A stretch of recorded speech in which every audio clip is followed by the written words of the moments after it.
al-Umari, a Syrian scholar from the 14th century, Mansa Musa was the most powerful, the richest, the most fortunate, the most feared by his enemies, and the most able to do good to those around him. His astronomical wealth, worth around $400 billion today, put him and an entire continent on the map, both literally and figuratively. Mansa Musa of Mali's pilgrimage to Mecca in 1324 changed the way the world looked at West Africa. We'll see this by first viewing some background on the Mali Empire and Mansa Musa himself. Next, we'll follow Mansa Musa on his historic journey and witness the impact he had on regions he passed through. And finally, we'll analyze the effect this event had on Mali and the world. The Mali Empire rose out of clashing kingdoms in the 13th century, a landlocked, tropical realm stretching from the Sahara Desert downwards. It put itself on the frontier of trade for one of the most lucrative trade routes in the world.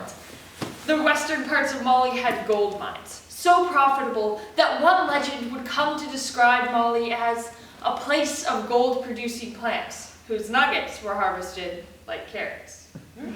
According to the spread of Islam in West Africa by Marjorie Hill, Mali was also an influential Muslim state, with Islam as the state religion by the time Mansa Musa was ruler. As a faithful follower of Islam, Mansa Musa was obligated to undertake the Hajj, a religious pilgrimage to Mecca. It was this journey that elevated Mansa Musa and Mali's status throughout the Islamic world, and eventually beyond. In 1324, Mansa Musa began his Hajj, accompanied by 60,000 people. Mansa Musa used his immense wealth to travel in style, like the ultimate style. According to the paper Gold, Salt, and Storytelling in Medieval West Africa from Oxford University Press, all of the pilgrims wore expensive silk and brocade fabrics, and each person carried gold bars.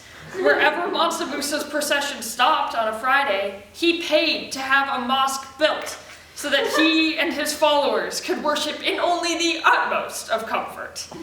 He was a liberal tipper. Some reports indicate that the emperor gave away as many as 20,000 gold pieces in each Cairo, Mecca, and Medina, as well as buying trinkets and souvenirs at any asking price. A dubious decision on any type of tourist trip.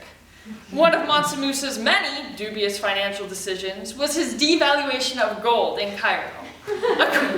According to Mansa Musa, African King of Gold by Joe Palumbo, Mansa Musa spent and distributed so much gold in Cairo that he deflated and devalued the price of the metal.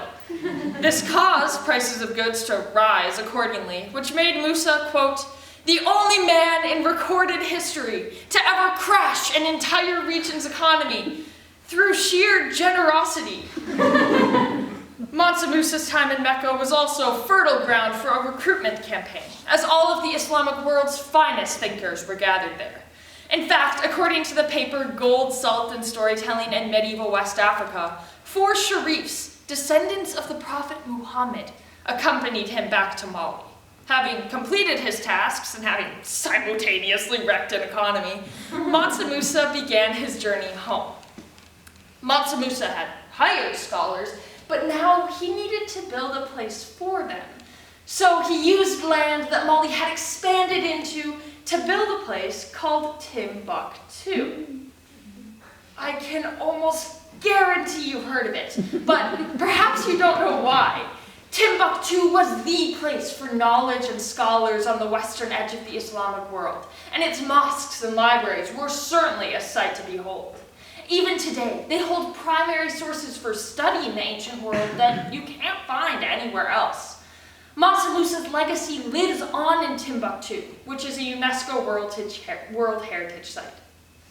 Mansa Musa had gained Mali so much attention around the world that he found himself prominently displayed on the 1375 Catalan Atlas, which Dr. Clayton Dries of Virginia Wesleyan University describes as the most important map of the medieval period. Musa is displayed in the corner, wearing a gold crown, clutching a gold scepter in his left hand, and admiring a gold nugget in his right. This addition cemented the importance of Mali in the minds of all who saw it, and spread the legacy of the African King of Gold. Mansa Musa put Mali on the map, then and now. To prove this, we first viewed some background information on the Mali Empire and Mansa Musa himself. Next, we followed Mansa Musa on his historic journey and witnessed the impact he had on regions he passed through. And finally, we analyzed the effect this event had on Mali and the world. Mansa Musa of Mali's pilgrimage to Mecca in 1324 changed the way the world looked at West Africa. Today, however, most people don't know who Mansa Musa is. Mansa Musa's story encourages us to expand our knowledge of a vital part of history, to look beyond the type of history we're used to learning. After all, Mansa Musa of Mali was the most powerful, the richest, the most fortunate, the most feared by his enemies, and the most able to do good to those around him. And hopefully, he's worth learning so much more about. Thank you.